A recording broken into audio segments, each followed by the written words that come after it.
Christian Parenting.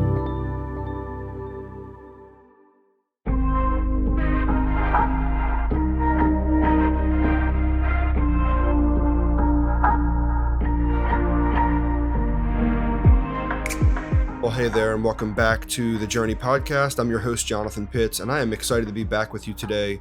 I have a really incredible conversation with a really incredible man that I want to share with you today, and he happens to be Jim Ravella, who is the husband of Ginger Ravella, who I interviewed in the last two episodes. And I wanted to bring Jim on because although his story intertwines with Ginger's, it's a completely different story. Their story merges, but Jim has a story of rescue and a story of God's kindness to him that is really amazing in its own right. And it's really interesting because I thought I knew the answer to the question. The one question we're asking is, how has God rescued you? The angel of the Lord encamps around those who fear him, and he rescues them.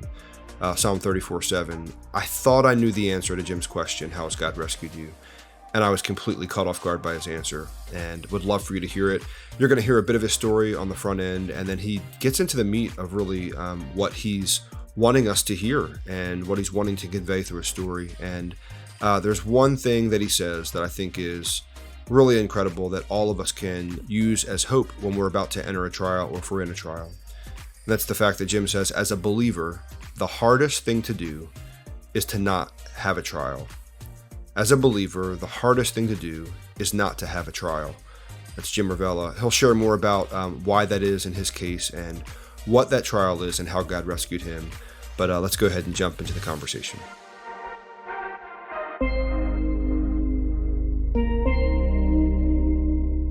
Well, welcome back to the Journey Podcast. I'm Jonathan Pitts, and I'm excited to be sitting down with a good friend of mine. I don't see him that often, but a good friend of mine named Jim Ravella.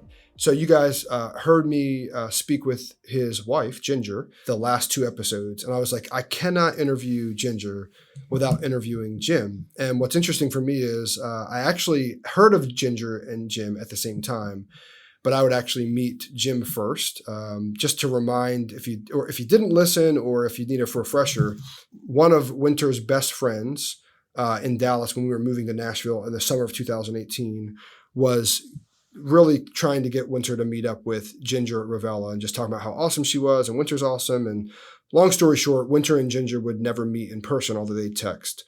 But after Winter passed away, that good friend was still really just advocating that I meet up with Jim and Ginger, and specifically Jim, because I didn't know it at the time, but Jim and I would share a story of loss of our first wives. And so anyway, I'm sitting down with Jim Ravella, and I'm going to share a quick story about how we met in a second. But Jim, welcome to the podcast. Thank you. Thanks for having me. Man, I'm glad to have you on. We don't sit down often, but as often as we do, I'm encouraged by you. I'm encouraged by your story. I'm encouraged by your witness, your faith in God. And you've just been a real encourager of me over the last, I guess, almost 3 years now. It's kind of crazy to think about it that way. But you and I met, I'll never forget, Courtney is her name. Courtney from Dallas was encouraging me to meet up with you.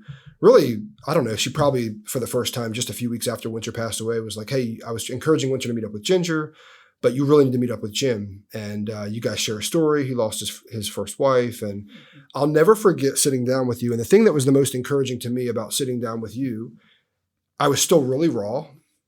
Frankly, I didn't even know what I was walking through yet. And I'll never forget you sitting down, and you were probably the first person to sit down and listen to me share my story and not offer a bunch of advice or a bunch of thought. Like, you just listened. I'm gathering from my interactions with you that you're just a good listener and you like to listen, but you just really listened to me, and you shared some things with me. Like, there's no part of what you shared with me that I remember in terms of like the actual words, because I was in such a raw place at that point. But the spirit of what you were offering me was just, the reality is, this is a process. You're going to walk through it. You're going to walk through it how you walk through it. You're going to walk through it with the Lord, and you can be confident that you're going to come through it. And so that was my introduction to you. I met you. And then the next time I saw you, crazy enough, was the 1 year anniversary of Winter's passing. So I guess a little less than a year later, I would walk into a tiny little boutique winery in Napa Valley and walk out on the back balcony of that winery. And all I heard was, Jonathan? And that was you. I think your voice, your words just saying, yes. Jonathan? Like, so just really interesting how God's kind of like brought our stories together. And Even now, like one of the fun things for me as I'm walking into marriage, engaged to be married, is I've got to spend time with myself and my fiance, with you and Ginger. Obviously, there's not many people that can kind of relate to, even sort of what I'm walking into, and you guys have been able to relate to that. So just thanks for being on with me today. And I'd more than anything else to start, I would love for you just to share a little bit about your story, who you are. You've got a pretty awesome story. So just kind of go back and just share, who is Jim Ravella? Where did he come from? What has he done? Who is he? And then we'll kind of get into a little bit more of your journey with Ginger. So I was raised military. My dad was Air Force, World War II. So I was raised in a military family. Wow. Always he was a pilot. I grew up wanting to be a pilot. We were in Wichita Falls, Texas. He was stationed at Shepherd Air Force Base. He retired. My dad retired. And I was in my freshman year of college. And I was driving down the street one day and saw this girl in a stoplight next to me in the car, beside. I was a passenger with my friend, and she was driving her car. And I looked over, and we just started talking, and I remember thinking... I've heard you say this before, yes, like literally at the stoplight. I literally at the stoplight. I remember thinking, there's something about that girl. Like, wow. I just needed something in her. What I saw in her eyes. I only saw, like, her face. I didn't... Anyway, we pulled over and talked. We ended up dating for 3 years. We got engaged. I asked her to marry me 2 months later. How old were you at that point? 18. Wow. She was 18. She was a senior in high school. Did you ask your parents first, or that wasn't even a thing at that point? No, wasn't even a thing. I just told her I wanted to marry her, and she laughed at first. Like, she thought I was joking. I said, no, I'm serious. She goes, okay. So we dated for 3 years, engaged while I went to college, finished college, and started our life together. And then I got out of college, got a job. So you were in ROTC in college? Or no, just regular school. I transferred to A&M after we got engaged. And Texas A&M. Texas A&M. Okay. And was just a regular student there. Yeah. Kind of forgot about the military at the time. Got out, got a job, worked for 3 years. But I was a salesman. And my sales route on Thursdays, I would drive by the Air Force Base in San Antonio. That's where we were living. Wow. And I would just stop and watch the planes land. And one day I just went, I want to go to a recruiter and see if I can become a pilot. Wow. Because I was kind of unfulfilled in my job. We were doing really well financially. I mean, I was out of school. Andrew was working. I was working. We were making at the time, which was good money. And I just remember feeling totally unfulfilled. Wow. Like money. Not a driver. Nope.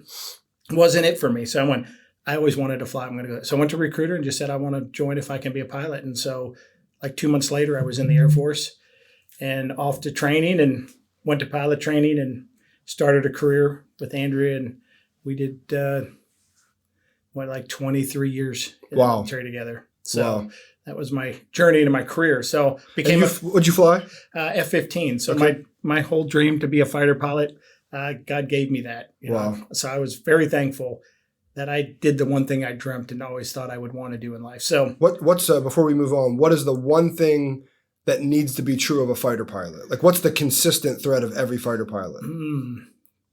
Or is there one? Yeah, there is. They're type A. Okay. Decisive, decision making. Yeah, I think. Yeah. Yeah, you can't be flying at how fast are you going in F-15? Yeah, pretty fast as you want. I went the fastest I went was Mach 2.2. I went 1,300 miles an hour. So, yeah, you can't be indecisive going 1,300 miles per hour. So... Which means you probably have to operate. So it's funny as you were talking about the feeling of knowing that you wanted to marry Andrea. I would say I'm a gut guy.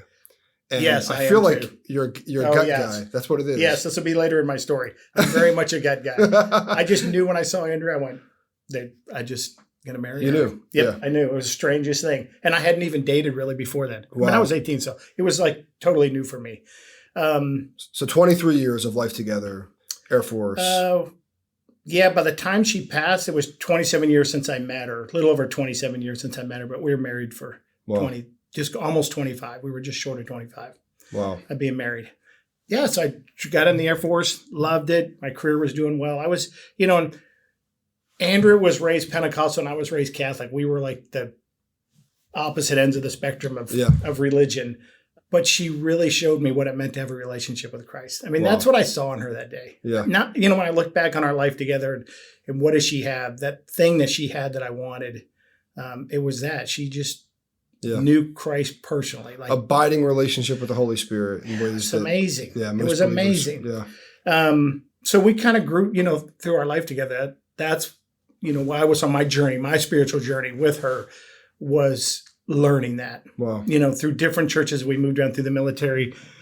We'd go to different assignments, and each church, as I look back, was teaching me something about my relationship with God and the Holy Spirit. And wow. And it was, you look back and you see God's hand all over your life. It's always easy when you look back. It's the looking forward when we get nervous. But faith steps, man. It is faith steps. But looking back is what gives you the ability to have the faith, right? I mean, that's where it comes from. So you had 2 sons. We had 2, right? We had Nick right before I got in the military. Okay. And then we adopted our second son 7 years later. So 2 boys. And then, my career was going really well. I was, everything I wanted was happening. I was putting in a lot of work and, kind of self-sufficient. You know how it is. Yeah. And the military, especially in the fighter pilot world, it becomes a lot about you. Mm. Your accomplishments and what you're doing, it becomes very, like people think it can be a very egocentric, career, to be a fighter pilot. You have to believe in yourself, to a fault. But anyway, I was doing that and life was going well. And I was religious, I felt like I was learning about God, but in some ways there was still a lot of my life that I kept to myself, like that I hadn't let God in, I was doing that. I got that. Right. And it was going well. So it there was no discouragement. It validated, right? And I always tell people, it's nothing like the military when every once in a while they stick a medal on your chest and tell you how great you are to continue to encourage that Why mindset. Can't they do that for pastors? Right.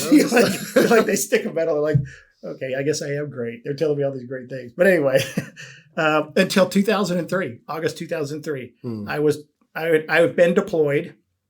And when I was deployed, Andrea was writing me. She said, I'm just really tired. I don't understand. She was taking the boys to their sporting events, baseball stuff and soccer. And she said, I just sleep in the car. I can't even, something's wrong. And I go, no, it's probably just life. I'm gone and you're there by yourself. And are you on a aircraft carrier in the Persian Gulf? Or I'm in Germany or where? I'm in the Pacific. In the Pacific. Gotcha. Mm-hmm. Okay. So we come home in June. And she goes to the doctor. She had a checkup in February and she was fine. And then she went in August and she felt a lump in her left breast. And she said, I'm going to go and have it checked. So she went in and they did a mammogram. They said, you're fine. There's nothing. Mm-hmm. She goes, no, there's really something. And they go, no, you're really fine. She goes, no, trust me. So they did an ultrasound and they found this little bitty pea-sized bump in her left breast. And they said, oh, it's really nothing. We'll just take it out. And they didn't biopsy it first or anything. They just took it out, sent it off, and a month later they come back and go, bad news, it's cancer. But good news, it's like the size of a pea. It didn't have any really bad signs, But we got to go back and do another surgery because, we got to get clean margins around where we took it out. And they took out some lymph nodes on that one. And they came back and said, oh, bad news, it was in your lymph nodes. Really surprising. They said, this is 98% chance it's nothing. You'll be fine. Then it was in her lymph nodes. And they said, well, you got to start chemo, radiation, and all that stuff. So we jumped into that. So at that point, my life became bigger than me. Life's trials were. All of a sudden, your medals, your accomplishments. None of that mattered. Yeah. I faced something that was bigger than me. Wow. And then Andrea and I went through a 4-year, 3-month journey until she passed of fighting cancer. And that time of spiritual growth for me was amazing. I mean, it's hard to say this, but I told this to Andrea, so I share this with people because I literally told this to my wife. And I said, I wouldn't trade this. Wow. She was terminal. And I said, I wouldn't trade this. How long was she terminal? Did you know that she was terminal? 2 years and 4 months. Yeah. Yeah. Wow. So I just said, I think what we're going through, this couldn't happen to us, our growth without this. Right. Right? Because life prior to that, nothing forced us. For me, at least for me personally, in my walk, nothing forced me to my knees like that. Wow. And I never faced anything that I couldn't overcome. I mean, it's really when you come from a fighter pilot community, there's nothing you feel like you can't do. Yeah. You literally have this aircraft and you may lead a 4-ship of those planes. You have the power to literally change, right? People who are getting oppressed or tortured or, you can change that, right? Wow. I remember, I think the one Strike Eagle had the bombing power of 10 B-17s from World War II. It took 100 men, what we could do in one airplane. Wow. And you think, wow, that's a lot of power. And I could probably do just about anything in that plane that I wanted to. I mean, it was just amazing. But then I would go to a doctor's office and he puts up this little X-ray. I just remember sitting there and it's this little black spot. And I just went, what is that? But it's going to take her, right? How can that? And it just was, I couldn't understand it. Yeah. Like, how could we not beat that little thing? And I remember thinking next to his X-ray on the wall were like the diplomas of the doctor. Right. And I'm thinking, we have look how he's done all this education. It's America. We have all this technology. And there's that speck on this X-ray and it's killing her. Right. And we can't stop it. I can't stop it. I could not help her. Wow. That was a difficult time for me, like to come to terms with the fact that I can't stop what's happening. What was the biggest emotion that you would grapple with if you were thinking about the emotions of, is it fear? Is it anger? Is it sadness? Is it, I mean, I'm sure it's all that mixed in, but what would be the greatest kind of? I mean, you go through all of that. I mean, when it came back and it was terminal, I remember coming home from the doctor. It's just this blur, right? Mm-hmm. He calls you back and goes, look, it was in her bones, her livers, and her lungs. And he goes, it's terminal. So I'll try to keep you alive as long as I can. And maybe they'll come up with some technology or drug that can heal her, but there's nothing we can do for her. Yeah. And I was like, I remember going home and I always opened Andrew's door. Like I would in the car. And all I remember is I went in the house first. Mm-hmm. So I must have just gotten out of the car and left her. I went back to our bedroom and laid on the bed and started crying. And I don't know how long, but moments later, I felt her. She laid on my back and she was rubbing my arm and she said, it's going to be okay. Wow. And I remember thinking I felt as a failure, as a husband and a believer, that she was encouraging me, But it was so overwhelming to me. It was just hard to process. So I remember thinking, I was angry, but I never really dealt a lot with anger, and definitely not anger towards God, because Andrew had never had that emotion. Yeah. She never displayed that. So who am I, right? I really drew a lot from her in our relationship and learned about watching true faith lived out. Wow. That relationship that I saw in her, it was so real. And, she walked this journey. People ask me, I go, I believe God asked her that was his path for her, right? To lay her life down. And she stretched her arms out and said, okay. I mean, she wasn't like wanting to die. People think it's hard as a believer to go, I want my wife to be healed. Mm-hmm. I want to believe God can heal. I do believe God heals. I also believe God's sovereign, and I also believe he may not heal her. Right. So how do I grapple with that of who he is? I, in my humanness, am begging him to heal her, mm-hmm. and he's answering.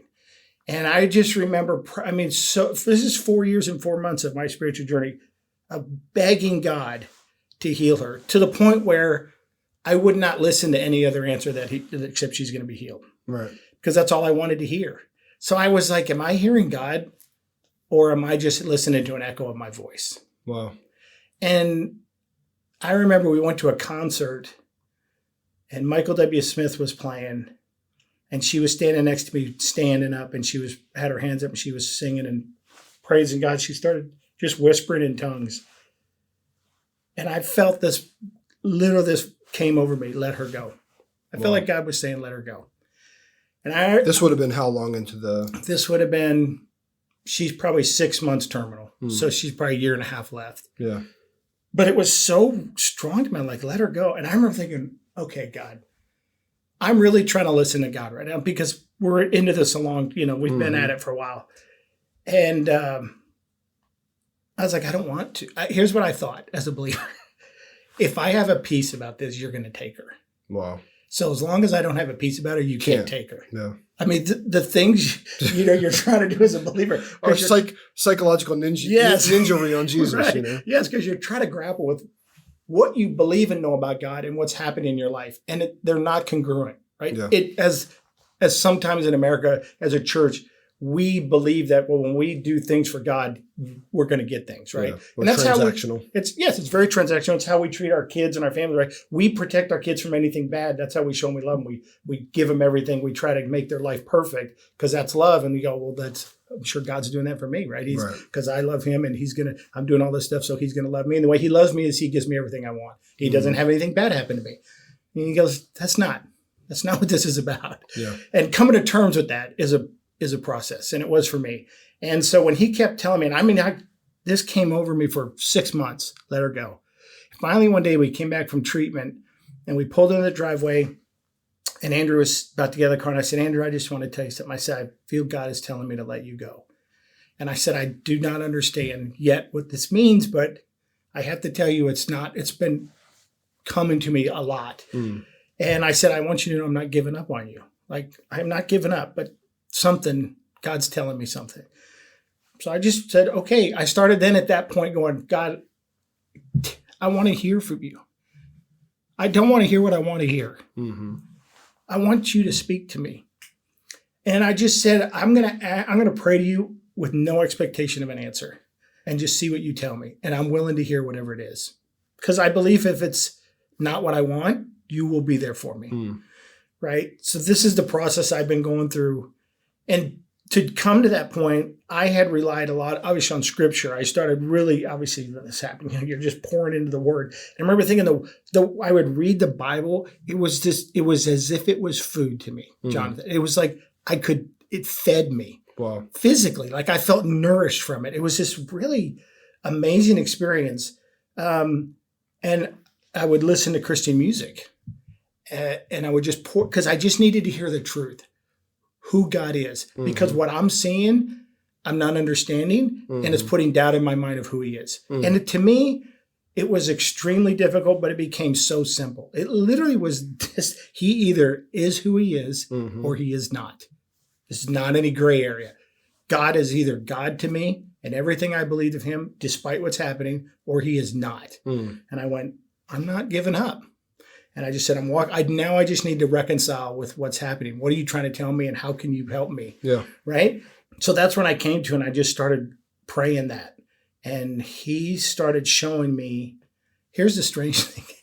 I was a really good husband, Andrea. And I'm not being prideful about that. I was as good as humanly I could make our marriage. You're intentional. Yes, very intentional. But I poured everything into Andrea. Yeah.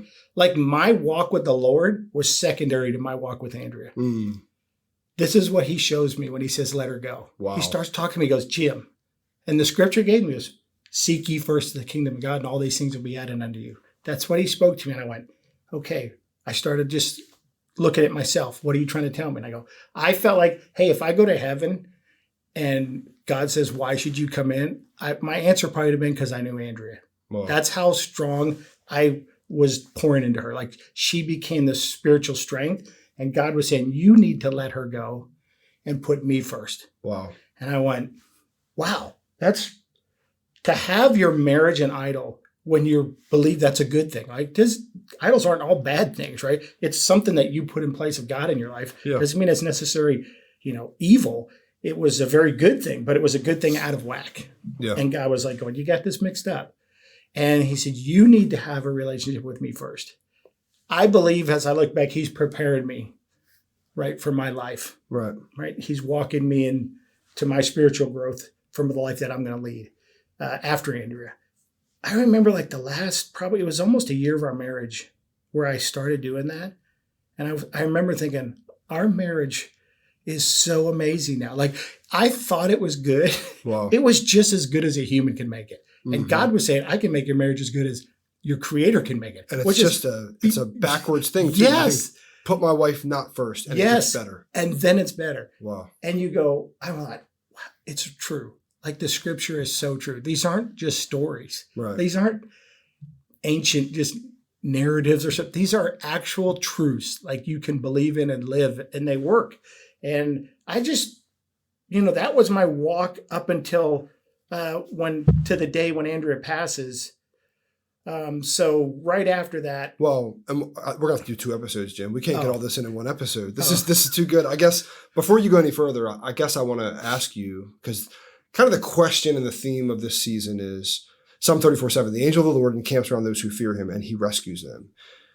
And so as I'm hearing you speak, I'm kind of gathering in my mind, what is God rescuing you from? And it's really interesting because it's, many conversations we've had to this point, I've never heard you talk about sort of this, idolatry is a strong word, but you describe it as idolatry, this idolatrous relationship towards this woman you love. Obviously, loving your wife more than anything else in this world makes all the sense in the world. Right. But loving her and putting her before Christ is backwards Christian soldiers. Right. So would you say it's true that the angel of the Lord rescued you from idolatry? Yes. Yeah, he rescued me from, and I had just such a strong statement. So I hate asking you that question. No, and I use that term purposely because that's what it was to me. Yeah. And I thought of the story of the rich man when he comes to God and says, what do I have to do to get into heaven? Jesus tells him, you have to sell everything, give it away. But Jesus didn't tell now I'm not a biblical scholar, but he doesn't tell everybody you have to sell everything. Right. He said you have to sell everything because that was his idol. Yeah. His money was more important than God. And Jesus knew that's what's keeping you from fully coming following me, is because you're relying on your wealth and your money. Yeah. He came to me and said, Jim, it's your wife. Wow. It's how you live your life in relation to her and not in relation to me. So whatever it is in your life, God will call you on. And I always say, if you think of the one thing, if you went, okay, God, I love you, but please don't ask me to, be careful. Yeah. The end of that sentence can be your idol. Yeah, and it's all different for all of us. Yes, I know exactly. for me in this season, it's been my reputation. Yes. It's been like, God, you can take anything you want. Just don't take my reputation. Right. And God's like, are you willing to lay your reputation down? For me, not for the world, for me. Are you willing to lay it down for me? And so I imagine we've got all kinds of people listening to this podcast who have made their spouse their idol, possibly, their reputation their idol, their addiction to alcohol their idol, their addiction to kids sporting their idol, their church their idol, their job there's so many different things that it's an identity. We attach our identity to that one thing. It becomes who you are and why you are here, right? And God called me on that in a very amazing way. And I think Andrea watched this.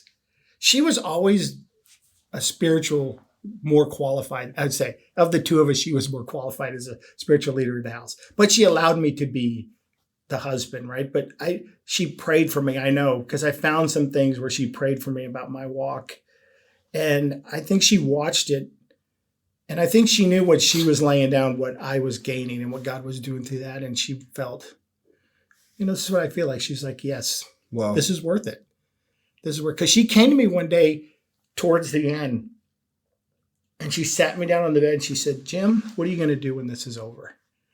Because she said, one day I'm either going to die or I'm going to be healed. But this will end. This trial we're in is going to end.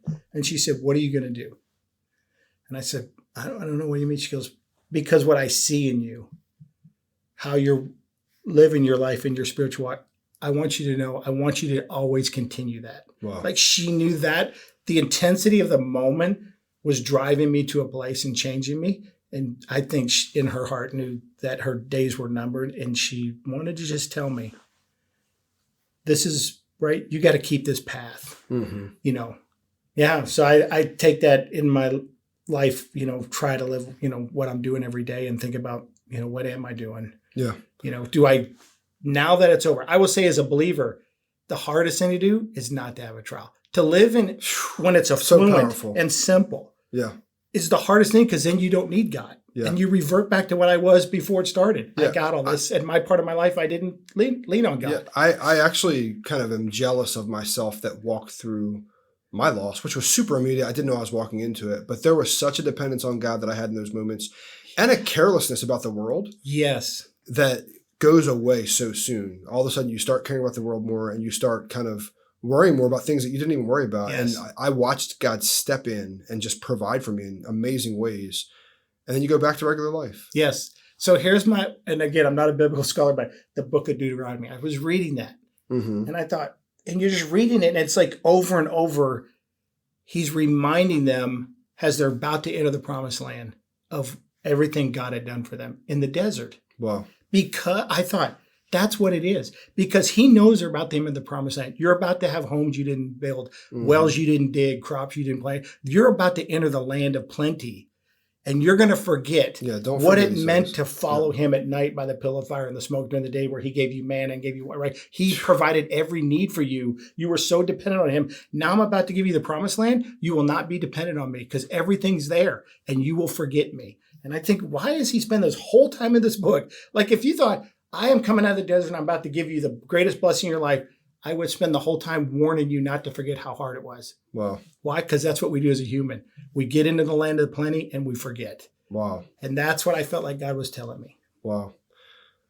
Man, that is beautiful. I want to read the verse that I think you referred to, but in this willingness to let go of the things that we hold dear, Jesus said, Matthew 16, verse 24 and 25. Then Jesus said to his disciples, "Whoever wants to be my disciple must deny themselves and take up their cross and follow me. For whoever wants to save their life will lose it.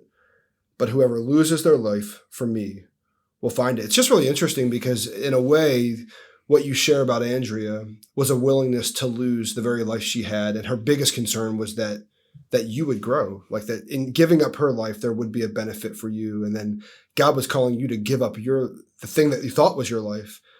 And he was going to give you something else, like another promised land. Right. In a way, she was, I'm just using analogies now. Like in a way, she was a promised land. She was a gift to you that God gave you, an amazing gift for 23 years of marriage, 27 years of life.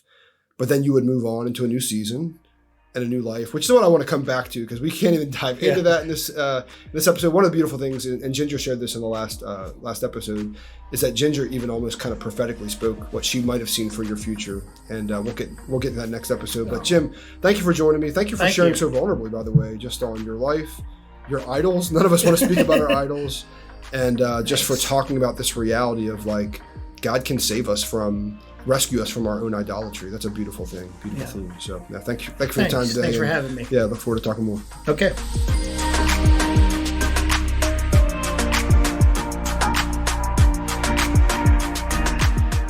Wow. Rescued from idolatry is what Jim Ravella shares as being rescued from in the first part of his story. He lost the love of his life, and he could have shared less vulnerably and less intimately, but he chose to share the very thing that God rescued him from that also prepared him for his next season and his next love, his next marriage.